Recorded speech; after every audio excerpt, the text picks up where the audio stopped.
Ya, kita kembali ke segmen Earning Report dan saat ini kami bersama dengan Senior Executive Vice President Business PT Bank J-Trust Indonesia Tbk atau J-Trust Bank Saptono A. Irawan. Baik Pak Saptono, kita lanjutkan kembali.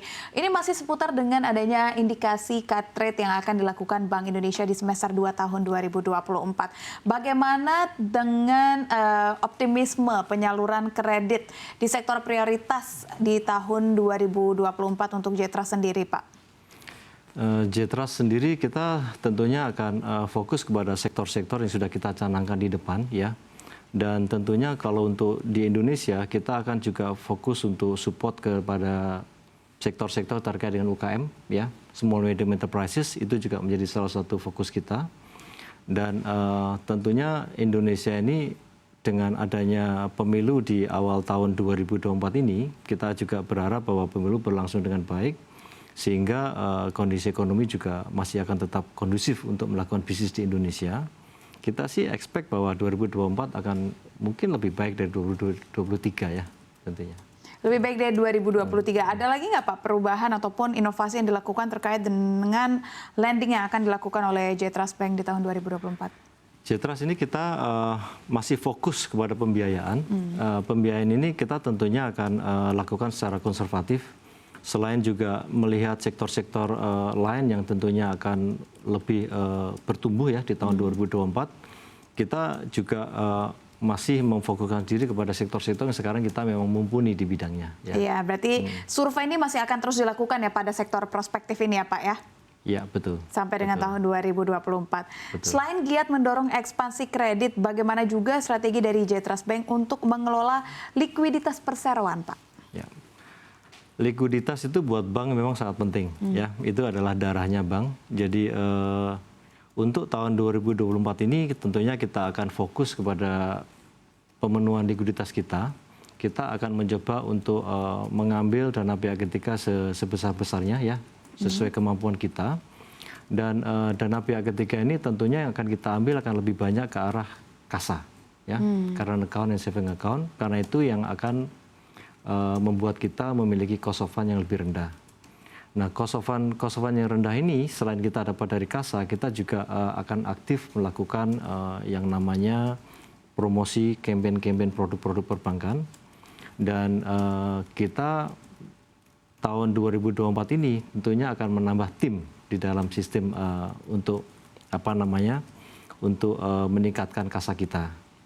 Nah, kasa ini tentunya bukan hanya disupport oleh manpower yang cukup, tetapi juga memiliki produk dan juga campaign-campaign yang bisa digemari oleh market kita ya. Yang bisa disukai ya Pak ya.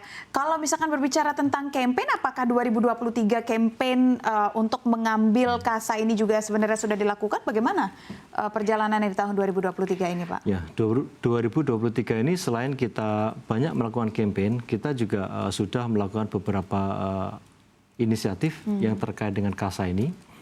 Selain memperkuat divisi yang terkait dengan kasa, kita juga memastikan bahwa penggunaan operational account di J-Trust itu juga kita tingkatkan dari nasabah-nasabah lending kita. Dan selain itu kita juga aktif melakukan event-event ya. Kalau mungkin you lihat kemarin ada event yang CKT 48 gitu-gitu itu juga kita lakukan. J-Trust juga aktif melakukan event-event yang terkait dengan milenial, dan kita juga melakukan aktif untuk event-event yang terkait dengan ESG, terutama dengan lingkungan hidup. Ya, kita aktif di dalam misalnya dalam event-event yang terkait dengan sekolah, penanaman pohon, gitu-gitu itu juga kita lakukan semuanya. Ya. Memang sampai dengan saat ini komposisi dana murah atau kasa dibandingkan dengan deposito di J-Trust Bank berapa ukurannya Pak? Sekarang ini memang dari sisi kasa rasio kita masih perlu banyak ditingkatkan ya. Dan kita berharap bahwa tahun-tahun 2024 ini at least kita bisa meningkatkan lebih dari 25% dari apa yang kita lakukan sekarang ini. Ya.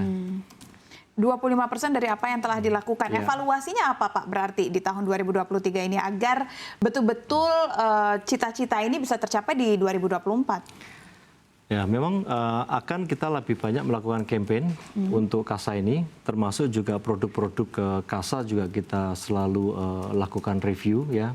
Dan kita pastikan bahwa nasabah-nasabah kita cukup happy dengan penggunaan fasilitas yang ada di kita, sehingga mereka secara aktif selalu melakukan transaksi melalui operational account di kita. Itu salah satunya. Dan yang lain-lainnya ya kita memang selalu berusaha menambah basis nasabah kita, ya. Basis nasabah itu selalu kita lakukan baik dari sisi lending maupun funding. Sebagai contoh misalnya jika kita membiayain salah satu perusahaan kebun sawit misalnya, tentunya kita juga tidak akan hanya membiayain dari sisi lendingnya aja. Mereka juga tentu akan kita minta untuk melakukan cross sell di kita, baik dari sisi payroll, kemudian dari sisi KTA-nya, dari sisi fundingnya dan penempatan dana-dana ekstra mereka di kita. Oke, ya. lebih kompleks lagi berarti ya Pak ya yang dilakukan ya. Dan bagaimana cara perseroan untuk bisa menjaga tren pertumbuhan KASA ini Pak di masa yang akan datang? Nah, kita memiliki banyak cara tentunya ya. Cara-cara yang kita lakukan adalah bahwa kita memastikan bahwa apa yang kita biayain kepada nasabah kita itu tentunya akan dilewatkan ke kita semua kembali. Itu adalah salah satu hal yang sangat mendasar yang akan kita lakukan. Terus kemudian kita juga ingin memastikan bahwa mereka nasabah kita itu bisa bertumbuh. Ya, kalau nasabah kita bertumbuh, tentunya lending kita juga meningkat, funding kita juga meningkat. Dan kalau mereka bertumbuh, karyawannya bertambah, artinya payroll juga bertambah, ya gitu. Jadi sebenarnya yang akan kita lakukan adalah tidak jauh-jauh ya dari nasabah-nasabah kita sendiri.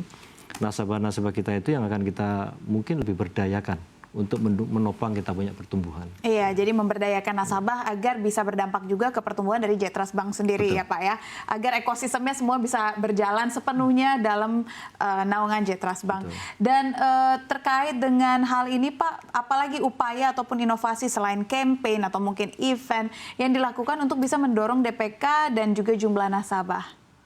Mungkin ada inovasi baru yang belum pernah dilakukan. Ada satu hal yang kita sedang lakukan sekarang ini yang sangat fundamental adalah kita selalu meningkatkan kita punya kemampuan IT dan teknologi, ya. Karena zaman sekarang yang namanya traditional banking ini mungkin sudah bukan lagi saatnya, tetapi kita harus sudah mulai melihat kepada digital, ya. Jadi sekarang ini kita sedang melakukan pembenahan dari sisi IT, sehingga nasabah-nasabah kita tidak hanya bersifat tradisional, datang ke cabang, buka rekening, tarik duit gitu. Tetapi kita juga akan memperkenalkan mereka dengan hal-hal sifat digital ke mereka. Kita pastikan bahwa mereka bisa mendapatkan layanan dari kita, baik dari sisi mobile banking, internet banking, itu nantinya akan lebih kita galakkan ke mereka. Sehingga mereka lebih comfortable dengan kita dan mereka akan lebih menempatkan banyak uang di kita tentunya gitu. Ya. Berarti memang sejauh ini kendalanya adalah masih belum ataupun lack of education terkait digitalisasi kepada nasabah. Bisa dikatakan seperti itu Pak atau? Kalau menurut saya sih nasabah Jetras mungkin belum belum terlalu sophisticated ya. Mereka rata-rata adalah nasabah-nasabah yang belum terlalu concern dengan hal-hal terkait dengan digital. Dan itu adalah jenis-jenis nasabah yang saat ini memang sedang kita bidik ya. Dan mereka rata-rata adalah dari company-company yang berada di layer yang sedang bertumbuh at the moment. Jadi mereka sendiri lebih fokus kepada pertumbuhan usaha mereka sendiri ya. Dan itu yang sedang kita support mereka. Kita pastikan bahwa usaha mereka juga meningkat, bertumbuh dengan baik sesuai harapan mereka. Nah, Jetras kita support baik dari sisi lending maupun dari sisi fundingnya. Sehingga kebutuhan kayak digital, transaksi komersial itu belum terlalu banyak di kita. Ya. Ada target pertumbuhan Pak dari penggunaan transaksi digital ini? Transaksi digital kita belum terlalu canangkan untuk tahun ini maupun tahun depan.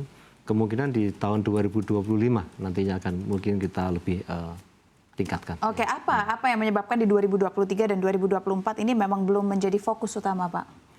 Kita masih dalam taraf untuk pembenahan dari sisi IT ya, IT dan teknologi. Kita sih berfokus kepada pembenahan dulu, pembenahan infrastruktur yang kita milikin, termasuk juga orang-orang yang akan menghandle urusan ini, sehingga nantinya di dalam penerapannya ke depannya mereka akan lebih bisa tidak menimbulkan istilahnya kekecewaan dari nasabah kita.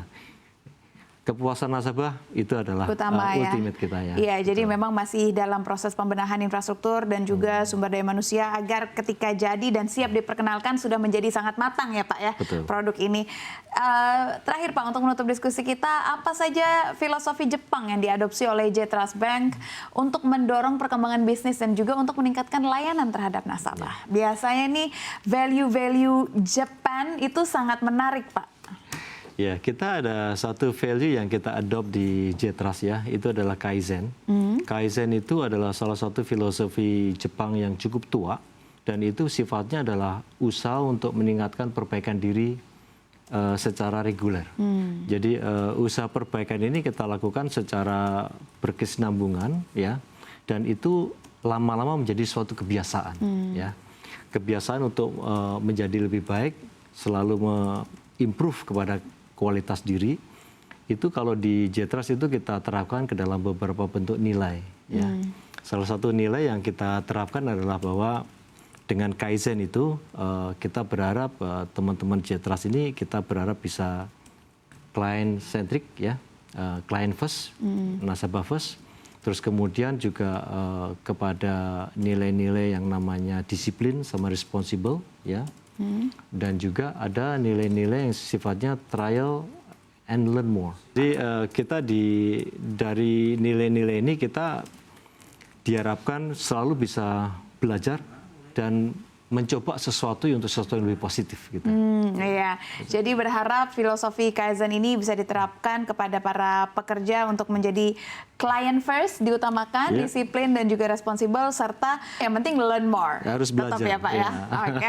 Kalau gitu terima kasih banyak Pak Saptono A. Irawan, Senior Executive Vice President Business J Trust Bank, sudah berbagi insight dan juga informasi kepada kami. Semoga Bapak sehat dan sukses selalu. Terima kasih banyak Pak. Terima kasih banyak. Thank you.